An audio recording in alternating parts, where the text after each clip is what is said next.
Hello and welcome, everyone. I'm Zeta, and what do we got for this episode for Zeta Reads Creepypasta? Why, it's none other, Where Bad Kids Go. And aren't we in for a treat? With that said, let's dive in. I must have been 6 or 7 when I lived in Lebanon. The country was ravaged by war at the time, and murders were common and frequent. I remember during a particularly vicious era, when the bombings rarely stopped, I would stay at home sitting in front of my television watching a very, very strange show. It was a kids' show that lasted about 30 minutes and contained strange and sinister images. To this day, I believe it was a thinly veiled attempt on the part of the media to use scare tactics to keep kids in place, because the moral of every episode revolved around very uptight ideologies, stuff like, bad kids stay up late, bad kids have their hands under the covers when they sleep, and bad kids steal food from the fridge at night. It was really weird, and in Arabic to top it off. I didn't understand much of it, but for the most part, the images were very graphic and comprehensive. The thing that stuck with me the most, however, was the closing scene. It remained much the same in every episode. The camera would zoom in on an old, rusted, closed door. As it got closer to the door, strange and sometimes even agonizing screams would become more audible.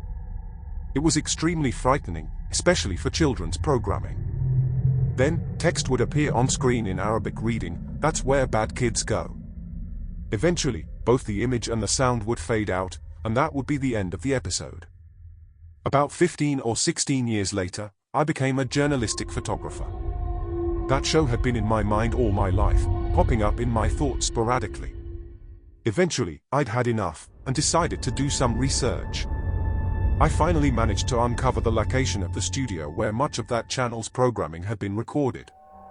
Upon further research, and eventually traveling on-site, I found out it was now desolate and had been abandoned after the war ended.